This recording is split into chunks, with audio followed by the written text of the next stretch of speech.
Hello students, 12th class.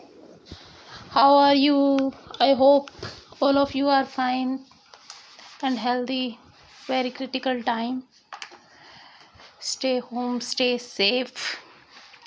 आज हमारा topic है एलिमेंट्री ऑपरेशन और ट्रांसफॉर्मेशन ऑफ ए मैट्रिक्स। हमारे पास 6 एलिमेंट्री ऑपरेशन है, 3 due to row, 3 due to column, यानी 3 तो रो में लगते हैं और 3 कॉलम में लगते हैं ये सेम, लेकिन जब आप रो में लगाते हैं तो ये रो एलिमेंट्री ऑपरेशन हो जाता है और कॉलम में लगाते हैं तो कॉलम एलिमेंट्री ऑपरेशन हो जाता है। ओके, फर्स्ट आपका है, ये फर्स्ट रो का भी है और कॉलम का भी है। द इंटरचेंज ऑफ एनी 2 रो और 2 कॉलम, कि अगर आप कोई सी 2 रो को इंटरचेंज कर देते हो या कोई से 2 कॉलम को इंटरचेंज कर देते हो। रो को चेंज करेंगे तो रो एलिमेंट्री ऑपरेशन और कॉलम को चेंज करेंगे तो कॉलम एलिमेंट्री ऑपरेशन।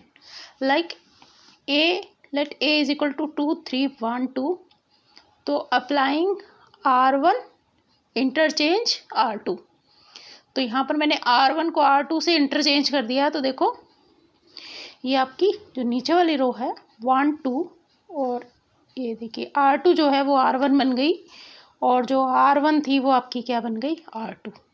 ओके, और इसी में अगर मैं C1 कॉलम एलिमेंट्री ऑपरेशन लगाऊं तो ये हो जाएगा आपका C1 इंटरचेंज C2। तो C1 और C2 ये आपका कॉलम है, कॉलम ये है ना, ये C2, तो ये 3 2 आगे आ जाएगा और 2 1 जो है वो आपका पीछे आ जाएगा। Okay, clear. Second, the multiplication of the element of any row और column by a non zero number, किसी नॉन जीरो नंबर से आप मल्टीप्लाई कर सकते हैं। ठीक है, अब मल्टीप्लाई का मतलब है कि आप इसको 2 से भी मल्टीप्लाई कर सकते हैं, 3 से भी मल्टीप्लाई कर सकते हैं, 1/3 से भी मल्टीप्लाई कर सकते हैं, 1/5 से भी, जहाँ आपको जैसी नीड होगी, जहाँ आपको जैसी नीड होगी। Let A is equal to 1 2 1 3 4 5, और यहाँ मैं क्या कर रही हूँ, C3 को मैं मल्टीप्लाई कर रही हूँ 2C3। ठीक है, C3 मीन्स कॉलम, तो हेयर माई कॉलम इज़ 1 5, तो मैंने इसको 2 से मल्टीप्लाई कर दिया, 2 10, सिर्फ इसमें ही चेंज करा है, C3 पे ऑपरेशन हो रहा है तो C3 में ही चेंजेस होंगे, बाकी हमारे दोनों एज इट इज़ है। ठीक है, और अगर मैं रो ऑपरेशन लगाना चाह रही हूँ R2 इंटू 1/3 R2, तो ये देखिए मेरी रो ये है ना, इसी में ही 1 2 1 और ये 1 3/3 1 हो गया, 4/3 5/3। ओके, अगर आप रो में ऑपरेशन लगा रहे हैं तो रो एलिमेंट्री ऑपरेशन है, कॉलम में लगा रहे हैं तो कॉलम एलिमेंट्री ऑपरेशन है। ऑपरेशन एक तरीके से सेम है। थर्ड वन जो होगा आपका क्या होगा, the addition to the element of any row और column the corresponding elements of any other row और column multiply any non zero number. क्या है कि आप किसी रो में या किसी कॉलम में दूसरी रो से मल्टीप्लाई करके आप कुछ प्लस करना चाहते हैं, माइनस करना चाहते हैं, तो आप कर सकते हैं किसी नॉन जीरो नंबर से, जीरो से नहीं। Let A is equal to 1 2 2 -1, R2 पे हम ऑपरेशन कर रहे हैं, R2 पे ऑपरेट कर रहे हैं, क्या ऑपरेट कर रहे हैं, R2 - 2R1, R2 - 2R1, यानी R1 को आप 2 से मल्टीप्लाई करके R2 में से सब्ट्रैक्ट कर दीजिए, तो ये हो गया 2 - 2 और ये -1 -4। जिस रो पे या जिस कॉलम पे हम ऑपरेट कर रहे हैं सिर्फ उसी में चेंजेस होंगे, बाकी एज इट इज़ रहेगा। तो ये 1 0 2 -5।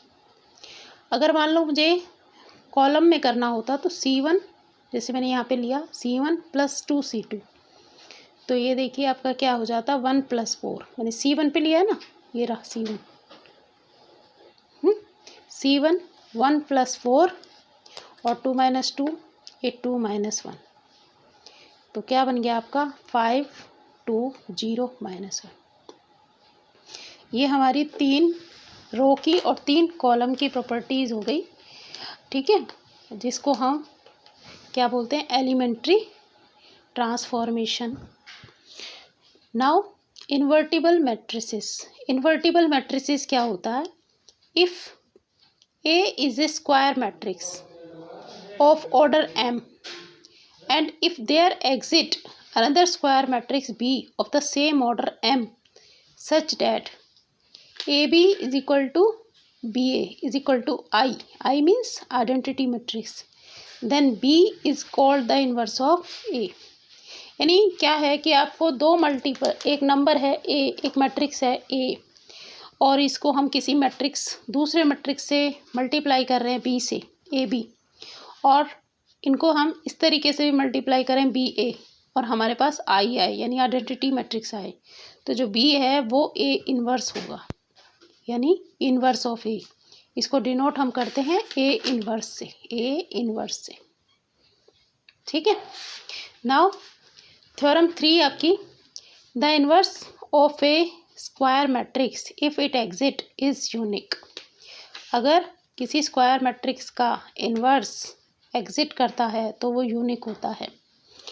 Proof, let A is equal to A I J be a square matrix of order M. If possible let, हमने क्या मानना है, क्या प्रूव करना है? हमने ये प्रूव करना है कि स्क्वायर मैट्रिक्स का जो अगर इन्वर्स होता है तो वो यूनिक होता है, या तो होता ही नहीं है, मान लो किसी का हो भी सकता है और किसी का नहीं हो सकता, अगर होता है तो वो यूनिक होगा। ऐसा नहीं है कि एक मैट्रिक्स है उसके 2 या 3 इन्वर्स होंगे अलग अलग, नो, एक ही यूनिक इन्वर्स होगा। तो हम क्या कर रहे हैं कि ए हमारा कोई मैट्रिक्स है, स्क्वायर मैट्रिक्स है, ठीक है, और लेट अगर पॉसिबल है तो हम ये मान लेते हैं बी और सी उसके 2 इन्वर्स हैं। अब हमें शो क्या करना है कि बी इज इक्वल टू सी, तो उससे क्या हो जाएगा, ये हो जाएगा कि एक ही इन्वर्स है, 2 इन्वर्स नहीं है, यूनिक इन्वर्स नहीं, यूनिक इन्वर्स है। अब since B is the inverse of A, तो A B is equal to B A is equal to I, हमने ये डेफिनेशन में पढ़ा। अब C is also inverse of A, तो it means A C is equal to C A is equal to I. अब मैं B को लिख सकती हूँ बी आई, क्योंकि आइडेंटिटी मैट्रिक्स है तो ये बी आई लिख सकते हैं हम इसको। आई की वैल्यू अगर मैं लूँ तो यहाँ से ए सी है मेरे पास। अब जो मैट्रिक्स मल्टीप्लिकेशन होता है वो एसोसिएटिव होता है, तो इसको हम इस तरीके से लिख सकते हैं बी ए सी। अब बी ए की वैल्यू क्या होती है, आई के साथ सी लगा दिए इज इक्वल टू सी, तो हमारे पास क्या आ गया, B is equal to C. It means जो आपका मैट्रिक्स है वो कैसा होगा, यूनिक। अगर कोई इन्वर्स एग्जिट करता है तो वो कैसा होगा, unique.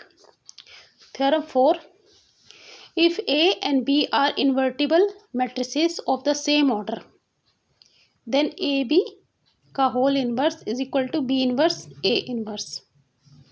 Now A B into A B inverse is equal to I. आपको पता है किसी भी मैट्रिक्स का अगर हम उसके साथ इन्वर्स लेते हैं, A into A inverse is equal to I होता है, आइडेंटिटी मैट्रिक्स होता है। अब हम क्या कर देते हैं, pre multiplying by A inverse, A inverse से मल्टीप्लाई कर दिया, ये हो गया A inverse A B into A B का होल इन्वर्स। ये as it is. Pre multiply का मतलब होता है आगे मल्टीप्लाई करनी है, पोस्ट मल्टीप्लाइंग का पीछे करनी है नंबर के, ए इन्वर्स आई। अब ये मैंने ए इसके साथ लिख लिया, ए इन्वर्स ए, ये बी इंटू ए बी का होल इन्वर्स, ये एज इट इज़।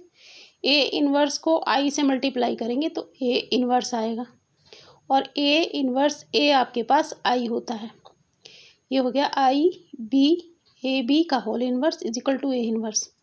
और आई को बी से, आइडेंटिटी मैट्रिक्स को किसी मैट्रिक्स से मल्टीप्लाई करेंगे तो वो मैट्रिक्स खुद आता है, B is equal to A B का whole inverse is equal to A inverse. अब इसको हम दोबारा pre multiplying by B inverse से मल्टीप्लाई करते हैं, B inverse B A B का whole inverse is equal to B inverse A inverse. अब ये क्या हो गया आपके पास, आई है ना, और ये हो गया ए बी का whole inverse is equal to B inverse A inverse. अब आई को आप ए बी इन्वर्स से मल्टीप्लाई करेंगे तो क्या आ जाएगा, A B inverse is equal to B inverse A inverse, जो हमारी थ्योरम थी ये हो गई प्रूव। ए बी का whole inverse is equal to B inverse A inverse.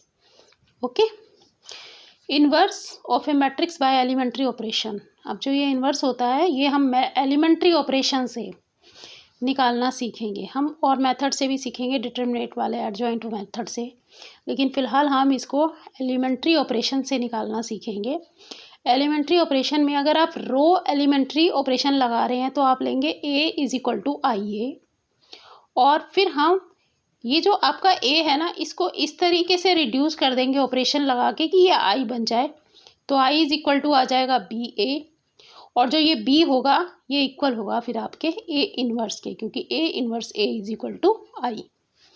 और अगर आप कॉलम से लगाते हैं, सी हियर, कॉलम से लगाते हैं, कॉलम एलिमेंट्री ऑपरेशन लगाते हैं तो A is equal to A I is equal to A B, ठीक है, और फिर बी आपका क्या हो जाएगा, बी ए इन्वर्स होगा। पहली चीज़ तो आपने ये ध्यान रखनी है कि आपने रो लेना है तो आई ए लेना है, कॉलम से अगर आपने सोचा है कि मैं कॉलम से करूं तो ए आई लेना है। ओके, फिर सेकेंडली जो चीज़ है इसमें, if we obtain all zero in one और more rows of the matrix A on left hand side then A inverse does not exist. क्या है कि अगर जब आप एलिमेंट्री रो ऑपरेशन लगा रहे हैं तो या तो एक रो या ज़्यादा, एक से ज़्यादा रो, ठीक है, या कॉलम, एक रो जो है उसकी पूरी वो ज़ीरो हो जाए, एक वन रो हो जाए या टू रो हो जाए या थ्री रो हो जाए, जितनी भी हैं, ठीक है, वन रो हो जाए एटलीस्ट, तो आपका क्या हो जाएगा, इसका मतलब ए इन्वर्स डज नॉट एग्जिस्ट। मैं इन तीनों बातों का कि एक रो एलिमेंट्री ऑपरेशन से, एक कॉलम एलिमेंट्री ऑपरेशन से, और एक जिसमें हमारी वन रो में जीरो आ जाए, तो इन तीनों का मैं आपको एग्जाम्पल लेके दिखाती हूँ जिससे आपको ये पता चले कि किस तरीके से हमने ये क्वेश्चन करने हैं। ये एक्सरसाइज 3.4 में से ही है, मैंने 3 क्वेश्चन लिए हैं, बाकी के क्वेश्चन आप खुद करेंगे। और अगर आपका कोई डाउट है तो you can WhatsApp me on my personal number. Using elementary transformation find the inverse of each of the matrix if it exist. यहाँ पे इसने ये चीज़ बोली है कि एग्जिस्ट करता है तो आप इसका क्या निकालिए, इन्वर्स निकालिए, ठीक है। आपने लिया 1 - 1 2 3, ये मेरा मैट्रिक्स है, तो मैं पहले सोच रही हूँ कि मैं इसको रो से करूँ, रो एलिमेंट्री ट्रांसफॉर्मेशन से। तो मैंने क्या लिखा, ए is equal to I A, तो ए आपका है 1 - 1 2 3, और ये आई की जगह लिखा मैंने 1 0 0 1 और ए। ओके, अब मैंने R2 ये रो 2 पर ऑपरेशन लगाया। क्या मेरा क्या मकसद है कि मुझे जो इसको रिड्यूस करना है आइडेंटिटी मैट्रिक्स में, तो ये 1 0 0 1 इस फॉर्म में आना चाहिए। तो सबसे पहले मैं ये 2 है ना इसको 0 बनाती हूँ, तो R2 - 2 R1 मैंने कर दिया, तो ये 1 ये 2 माइनस कर दिया, इसमें से 0 हो गया, और ये आपका कितना है -1 है ना, -1 को आपने 2 से मल्टीप्लाई करा, ठीक है, और फिर माइनस करा तो वो प्लस का सिंबल हो गया, 3 + 2 5 हो गया। तो इसी तरीके से इधर दूसरी साइड भी, राइट हैंड साइड भी हम यही सेम चीज़ लगाएंगे। तो मैंने इसको 2 से मल्टीप्लाई करा और 0 - 2 -2 हो गया, और इधर 0 है तो ये 1 ही रहेगा। ओके, अब मेरा जो है ये यहाँ पे इसको मैंने 1 बनाना है, तो 1 मैंने कैसे बनाऊंगी, R2 में इसको मैं 1/5 R2 कर देती हूँ, यानी इससे मैं 5 से 1/5 से मल्टीप्लाई कर देती हूँ, तो ये आ गया 1 - 1 0 1, और इसको भी लास्ट वाले को भी -2/5 1/5, ठीक है। इसका कोई हार्ड एंड फास्ट रूल नहीं है, मेन रूल यही है कि आपने इसको आइडेंटिटी मैट्रिक्स बनाना है, तो आप अपने दिमाग से इसमें किसी भी तरीके से ऑपरेशन लगा सकते हैं। एक बात ध्यान रखनी है कि या तो रो में ऑपरेशन लगाएंगे या कॉलम में, ऐसा नहीं है कि एक जगह रो में फिर कॉलम में, या तो रो में सारे ऑपरेशन लगाने या कॉलम में लगाने, ठीक है।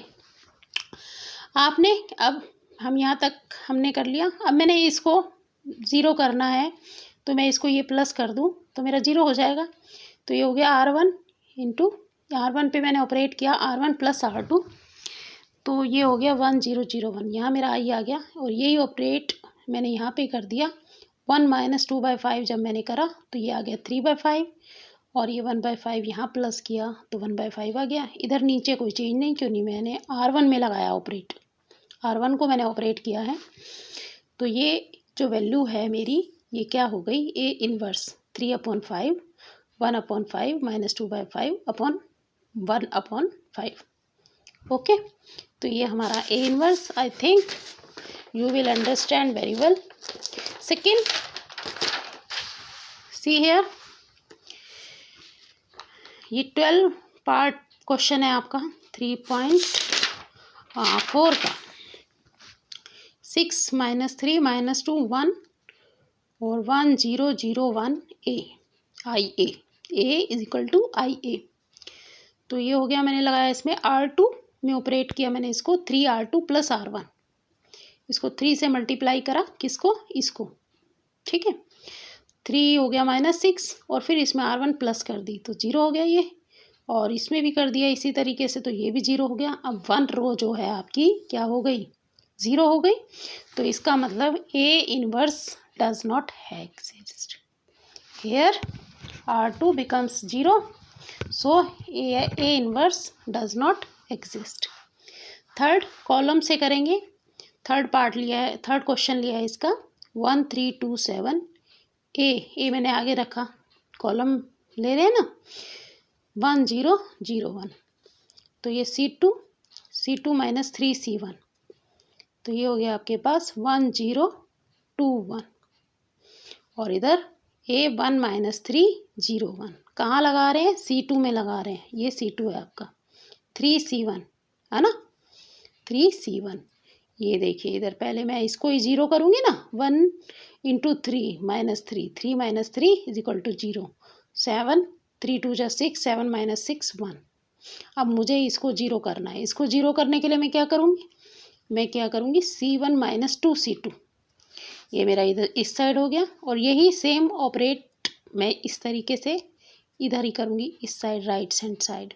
तो ये हो गया 1 into 2 0 minus 2 is equal to -2, और ये हो गया आपका कितना, ये इसमें ये हो जाएगा ना 3 इंटू 2 6 माइनस 6 हो गया ना, 1 माइनस इंटू -6 यानी 1 प्लस 6 7 हो गया, इसमें लगाना है हमें C1 में। तो ये जो अब हमारा बचा ये आई हो गया, ये ए बी हो गया, तो ये हमारा ए इनवर्स बचा यहाँ पे 7 minus 3 minus 2 1। Thank you, have a nice day.